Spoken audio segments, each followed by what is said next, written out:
The Legend of Zelda series is home to tons of well-known boss fights, and for understandable reasons. There are some pretty awesome bosses in this series. But at the same time, there are also some bosses in it that are just laughably weak.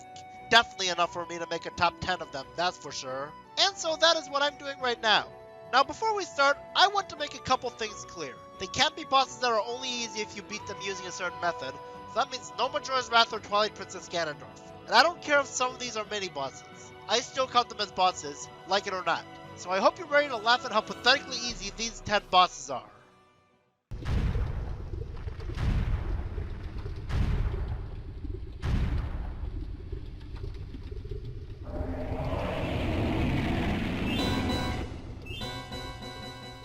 Throughout the course of Twilight Princess, you fight King Boblin a total of 4 times.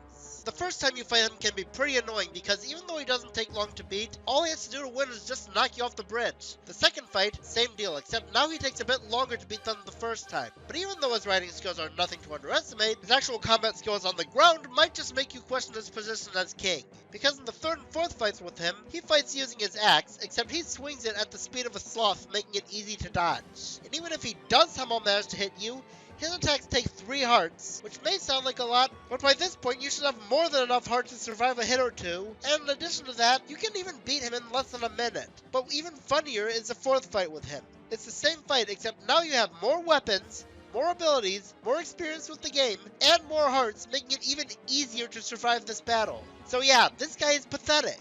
But when you see the other 9 entries on this list, they're going to make this guy look like a proper challenge in comparison.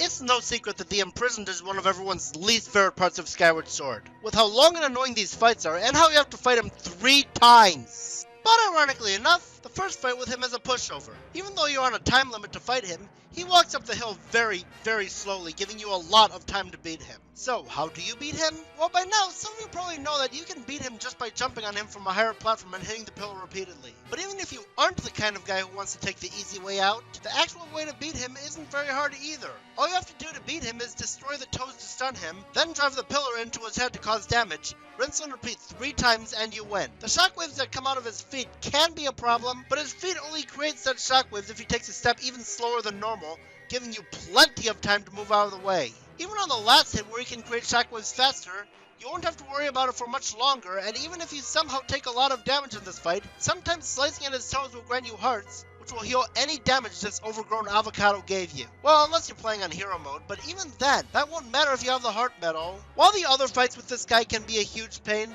the first fight with him is anything but.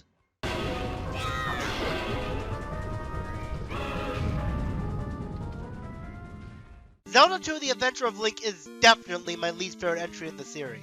It's not bad, just weak. And I think it's kinda obvious why, because this game is just so unbearably cheap, especially towards the end of the game. And so you can expect that these bosses don't go down easily. And you thought right, these bosses can take several attempts to beat. Which makes the fight with Karak look like the game decided to give you a break. How do you beat this boss?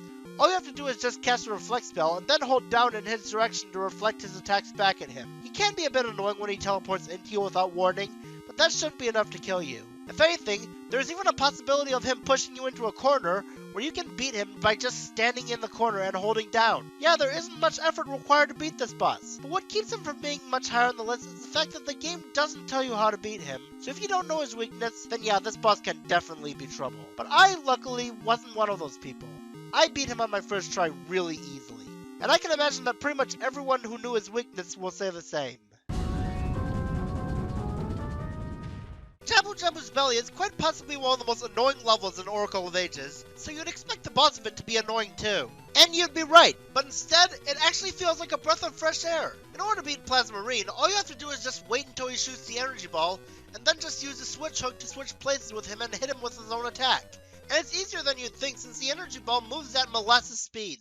And while it is pretty satisfying, at the same time it feels like you put in little to no effort to beat him. So yeah, it's really easy to beat him with his own attacks. At least Karak had an unpredictable teleporting pattern, so he could be annoying if he kept teleporting into your spot. If anything, the only thing you should be even remotely worried about is when he chases you, which shouldn't be too hard to move out of the way. And even when he uses his attack when he tries to go full Spark Kirby, that only hits you if you're standing right next to him, and it completely halts his movement, giving you time to face him and get your switch hook ready. Overall, Plasmar Marine is definitely not electrifying when it comes to the difficulty department.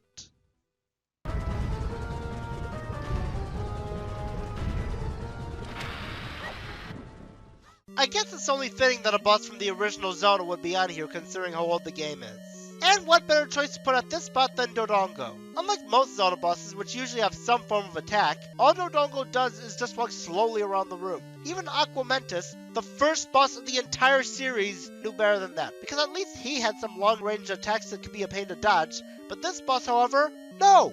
And to beat him, you just have to plant 3 bombs in his face. That's all you have to do. Even his Ocarina of Time counterpart required you to do more than just that.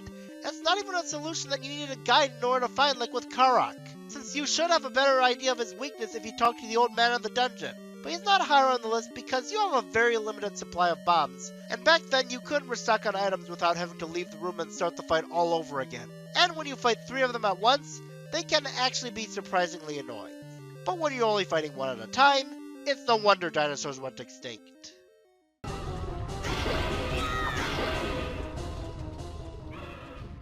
In Tears of the Kingdom, you will see a lot of muck around Zora's domain, and it can prove to be really annoying with how much it slows down your movement. So you'd think that the monster causing all of this pollution would be just as annoying, and it would be that way, if not for one important factor: the decreased gravity in the temple you fight him in. Because of that, you can jump higher and use the paraglider to stay in the air for even longer than normal. As a result, you can use this to dodge all of his attacks.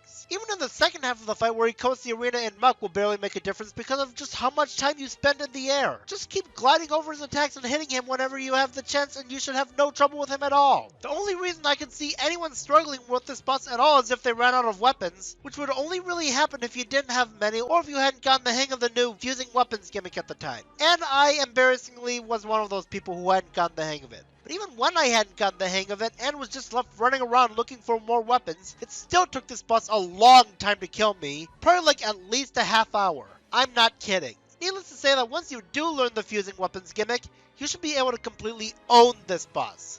Now I heard there's also a way to fight him underground without the decreased gravity. When you fight him here, this boss is the one who's really all muddy.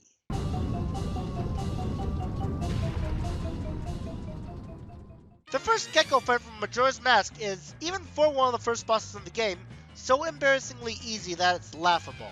He thinks that getting help from a snapper will make him more of a challenge, but it ends up not really doing much for him. All it can do to attack is with its spin attack, which you'd think would be very fast and difficult to dodge, but instead it actually moves pretty slowly and can very easily be avoided by just burrowing into the flowers around the battlefield. So how do you hurt him? You have to launch yourself out of the flowers when Snapper moves over your flower, which is easier than it sounds because, again, it moves way too slow. Now you have your chance to hit Gecko by shooting him as he climbs the wall. When doing this, he literally cannot hurt you. Just keep shooting at him until your attack hits. And even his pet Snapper can't hurt you because he's currently stunned. So yeah, the only way you can possibly get hurt in this fight is if you completely lose track of yourself in this fight. Heck, I'd imagine that the in-game time limit would be more likely to kill you than the boss itself. And even then, that would only happen if you were unlucky enough to not reach him until the final hours. Even funnier, there's a side quest later in the game that involves you fighting this guy again, except now you have more hearts and more weapons. Compared to his annoying Great Bay Temple counterpart, this guy is an absolute joke.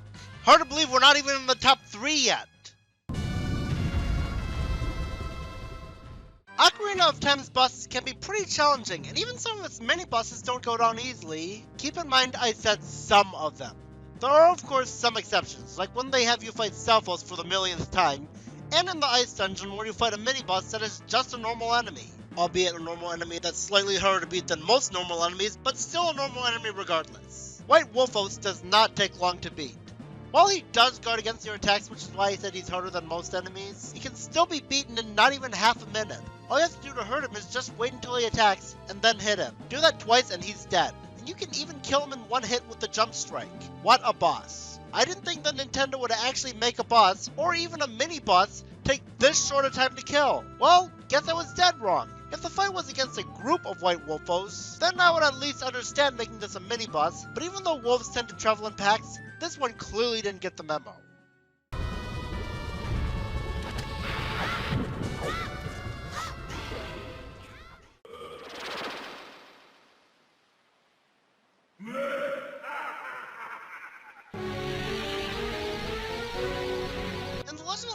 Wind Waker, you fight Phantom Genon multiple times throughout the game, kinda like with King Boblin. Except unlike King Boblin, all of the fights with Phantom Genon are pretty easy. You beat him by playing Dead Man's Valley with him, which, if you're a veteran at Zelda, which you likely are if you play the games in order like I do, should already have gotten the hang of it long ago. But believe it or not, the easiest fight with him does not involve Dead Man's Valley. Once you get to the illusionary room maze in Ganon's castle, you face him multiple times in the order of progress, until you finally reach a treasure chest with the light arrows, which you can now use to instantly KO Phantom Genon with.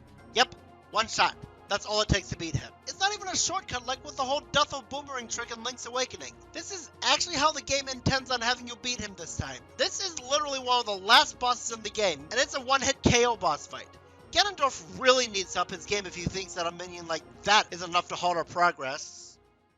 Before we get to number 1, let me list off some honorable mentions. Yunobo from Tears of the Kingdom. He does not take long to beat. The only reason he wasn't down here is because finding out how to hurt him isn't as easy as finding out how to hurt Mugdorok, and his rolling attack can be a pain to dodge because of how fast it is, especially since gravity isn't light like it is in the fight with Mugdorok. Koga from Breath of the Wild. At first I did struggle with this boss, but once I learned his weakness, he became way too easy to beat. I was going to put this guy on here, but then I learned that this fight may have been intentionally designed to be a joke boss, so if I put him on here, people would call me out saying that joke bosses shouldn't count for the list. I still think the game could have done a better job at making it clear that it was intended to be a joke boss though. Stagnox from Spirit Tracks. The fact that before the fight starts, the game literally shows you his weak spot when it was already insultingly obvious makes it pretty embarrassing to say the least.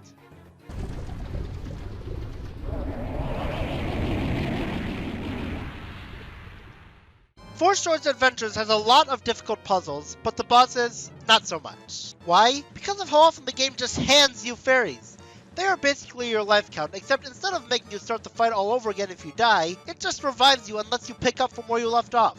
That's right, even if you die, the boss still has the same amount of health as it did right before you died. This wouldn't undermine the difficulty too much if not for, again, how the game just keeps handing you fairies so you don't have to worry about getting a game over. It's not even where you're limited to 4 or 6 like in other Zelda games. In this game, you can have dozens of them with you at a time. I could have easily made the number 1 spot be a tie between every boss in the game, but in the end, I decided that the easiest of them all is Big Dodongo. I didn't think it was possible, but somehow, after almost 20 years of hardware improvements and boss fights becoming more well-made, they took what was already the most pathetic boss in the first game and made it even easier. He's still as slow as ever, making it harder to bump into him, especially with the bigger battlefield, and even though he can breathe fire now, he would have to be hit by an unimaginable amount of times to actually lose because, once again, with how generous the game is with just handing out fairies. Phantom Genon may die faster, but at least with him you couldn't have any more than 4 fairies with you at a time, let alone over 50 of them. And just like before, you have to feed him bombs, except in the original your bombs were much more limited and you actually had to be right next to him and risk bumping into him for the bombs to work.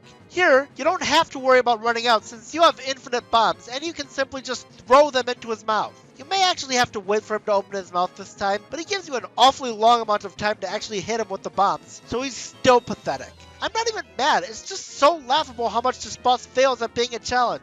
When you combine a boss that is very easy to dispatch quickly, and has to hit you probably like dozens of times to actually kill you, you have a boss that is definitely more than enough for me to call it the easiest Zelda boss ever.